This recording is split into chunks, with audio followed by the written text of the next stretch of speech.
Well, retirees face some serious financial temptations that could jeopardize their future, but there are some smart things you can do to help avoid making these missteps. Today, we'll talk with Mike Koyanen all about that.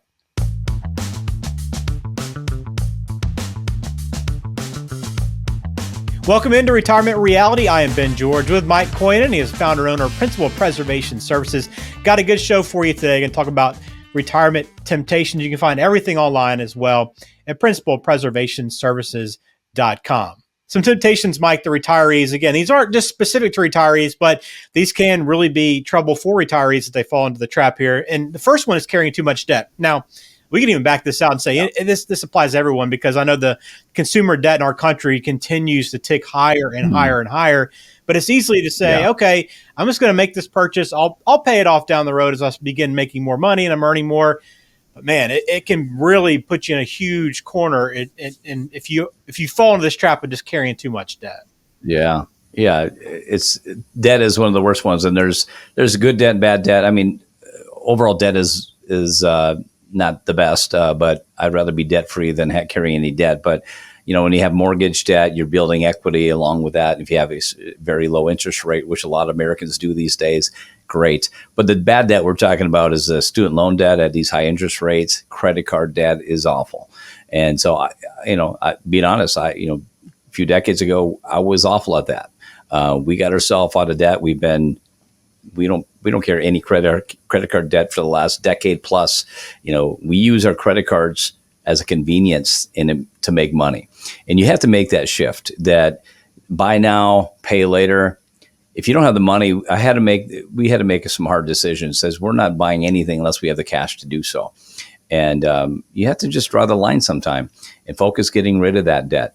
And so I use my credit cards all the time. I try to use my credit cards for as much as I can, just so I can get money back. And I use it to accrue some extra money, because those credit card companies are charging a processing fee and a transaction fee that I get that money back if I pay my debts off within 30 days. So if you carry any of that debt, work on focusing it. We have two levels of thought when it comes to paying off debt: is make all the smallest payments. This is the snowball method, which I like the best. It really kind of builds up steam and encourages you to see this progress happening. Focus all your money on the smallest debt. Put as much money you have on that smallest debt. Make all the minimum payments everywhere else, and you get that paid off, which frees up some more cash flow. Apply that to your next smallest debt. And when that's paid off, now you're seeing this is happening, and you get towards the next debt, and so on and so on. So try to get focused on getting this credit card debts and then student loans as well. The other option too, I'm not a big fan of applying for credit cards, but there are some zero transfer credit cards. You can go to NerdWallet and do some research on some of the best 0% transfers if your credit score is good. The key is you just got to put those credit cards, in the safe and not use them. Get that debt paid off until you get to a place where you are disciplined enough to be able to use them rightfully. And if you can get a 0% interest rate for a while, use that. You're going to get so much more traction getting rid of some of that debt as well. Yeah, no question. Have a plan for how you're going to pay that off. Don't just hope that it happens along the way. Next temptation, Mike, is to take home a bigger paycheck every month by just missing out on that 401k match. Don't contribute. You want to make sure you like having that extra money in your pocket right now, but if you're turning down that free money, you better have a pretty good reason to be doing it. Yeah, especially right before Christmas, as people are just starting to do Christmas shopping. And I know that's what some people are doing. So let's just pull back on contributions for this month or 2 months, just so I have extra money. And you know what's going to happen? They're still going to charge money on their credit cards regardless. And, we are creatures of habit, and you don't want to be stopping those contributions in your retirement plan. You need to keep doing the same thing over and over again. There's a good chance you're going to forget to start it. And then when you start it back up, you're going to start it with less, because now you have credit card payments that you said you weren't going to have and you had regardless. So there's always something that comes up, right?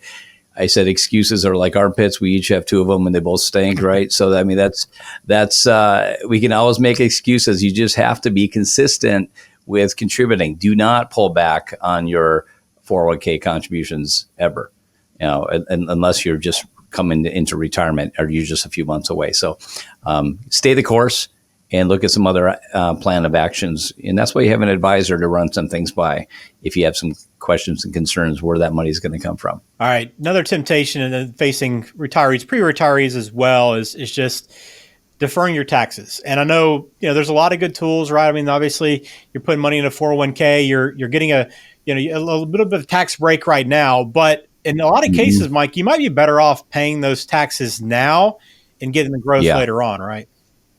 I think some of and I brought this up on our other audio podcast we've done in the last few years, is the biggest regret our older clients have had and told us that they wish they would have known about the 401k Roth option. The Roth option in their 401ks, they were told too late or didn't know they even had it until after retirement.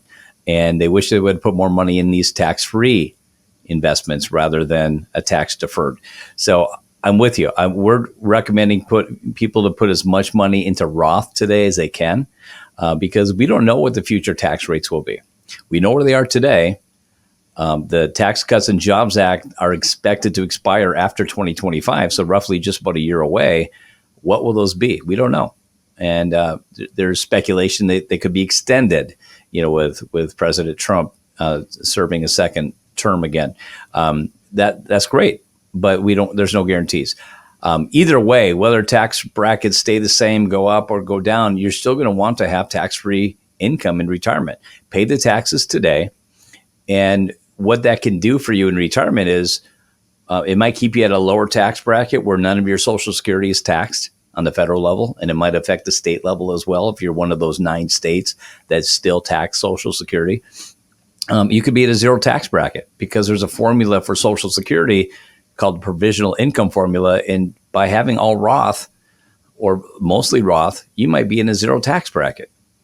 We have clients who are in that area, that category, because they've done a lot of Roth. So, and also when you leave inheritance behind, Roth is the best money to leave behind. Don't put your retirement on layaway. I joke because I grew up working in a Pomida. It's kind of like a Shopko Kmart thing growing up. That was my first job outside of paper outs. And they had a big layaway section in the back. And I never really understood it so much. But people were buying stuff and just put their purchases on layaway. And I said, that's pretty much what you're doing with your 401ks and your IRAs. You're putting your taxes on layaway for a future time. And it could be the wrong time, waiting till retirement to pay your taxes when those account balances have doubled or tripled or even more. Then you're paying higher taxes. So, and it's just not for you. It could be for your beneficiaries. Because if you have only IRAs to leave money behind your beneficiaries, they're going to have a huge tax burden if it's all pre-tax dollars and not Roth. So really look at that. And that's why it's important to meet with people like myself and do some planning. Yeah, do some planning. Make sure you got that money in the right different buckets and it's balanced, because diversification is much more than just picking different investments to make. So something to think about there. All right, Mike, another temptation. I know when there's a paycheck out there, you're very tempted to go grab it. And that's the case with Social Security for a lot of people is, all right, I get to 62. I'm ready to turn it on. It's waiting for me. Let me take advantage of these benefits. But the retirement reality, so to speak, is that's not always the best plan for everyone. Yeah, here's another tip from your brother-in-law. Not your brother-in-law, but the brother-in-law, right? Take it as soon as you can because it's going to run out of money. We hear that all the time, but they're looking to do some reform. We did an episode that on our audio podcast a couple months ago. There's reform coming, but for most people, 62 is not the time to take it. And Social Security knows these numbers as well because they know when you take it and they know how long you live. And they know if it was a good decision to take it that early or not. So typically, if you plan to live till at least 77 or longer, you're going to wish you never took it at 62. There's other factors that come involved as well as if you plan on working and collecting, well, then there's stipulations how much money you could make, right? So you can't just keep working a full-time job typically and collect. They're going to penalize you. There's called the earnings test. If you file for Social Security and work before your full retirement age, there is limited income you can make in those years if you take it early. The other factor is we find that most people who file for Social Security early, like 62, 63, they're usually paid more money in taxes. And because they have to make up that difference that Social Security is not covering through their IRAs, 401ks, and so on, these taxable accounts where Social Security is partially taxed. These other accounts are fully taxed, and now you're paying more money in taxes as opposed to somebody who waited. Now, there's a lot of other factors, health and genetics, and if you're married and maybe he's maximizing his, and she's not. So sometimes we do recommend taking it at 62, but I would say more times than not to take it at 62. All right, very good. And Mike, all these things we talked about today are all more reason to sit down with someone and build a plan, right? And I know that's kind of what your retirement reality roadmap all entails, right? These are just some of the things that you talk about with clients and work through every day. Yeah, it's not just your investments. It's not just tweaking them a little bit. It's how you take your money out. How's your Social Security implement in the plan? How's your pension work in the plan? How's your risk in the plan? How do taxes fit in the plan? And then, if you're married, you have both, and you have different types of accounts. You have IRAs, you have Roths, you have taxable accounts, you have bank money, CDs, inheritance coming. You have to work this on downsizing your house, possibly moving up to the cabin, selling your house. There's a lot of things that factor into the plan, and it's not just let's look at a mutual fund, let's look at an ETF, let's look at a stock. That is not it. The key is putting all of these features together and really spending time so you can see your plan, not a general strategy that they just offered. That you're the 100th person that quarter that they showed people to do the same thing. It has to be individualized for you. All right, very good. We will find all the contact info in the show description. But again, principalpreservationservices.com, best place to start. All right, Mike, we'll close it out on that note. Appreciate your time as always. Encourage you to subscribe to the channel too if you want to learn more about financial planning, retirement planning with Mike Boynan. So thanks as always, Mike. Yeah, thank you, Ben. See you soon.